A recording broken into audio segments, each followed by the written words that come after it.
अस्सलाम वालेकुम दोस्तों, 11 मार्च 2025 इस्लामाबाद सब्ज़ी मंडी में जी गोल कद्दू का रेट चल रहा है जी 80 और 100 रुपये किलो। और पेटा कद्दू का रेट है जी सिर्फ और सिर्फ 60 रुपये किलो। और लौकी का भी जी 60 रुपये किलो। और फ्रेश बीन आपको मिलेगा 200 रुपये किलो। और चिकंदर मिलेगा आपको जी 80 रुपये किलो। और जूसी गाजर भी आपको मिलेगा जी 40 रुपये किलो। और भिंडी मिलेगी आपको 200 रुपये किलो। और फूल गोभी जो है नॉर्मल क्वालिटी 30 रुपये किलो, अच्छे वाले जी 40 रुपये किलो। पुदीना मिलेगा आपको 80 रुपये दर्जन। और बंद गोभी आपको मिलेगा स्पेशल क्वालिटी 30 रुपये किलो। मोटी मिर्ची आपको मिलेगी जी 100 रुपये किलो।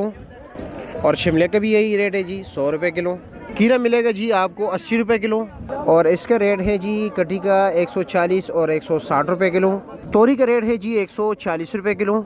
करेला जी 300 रुपये किलो। और गोल बैंगन का रेट है जी 80 रुपये किलो।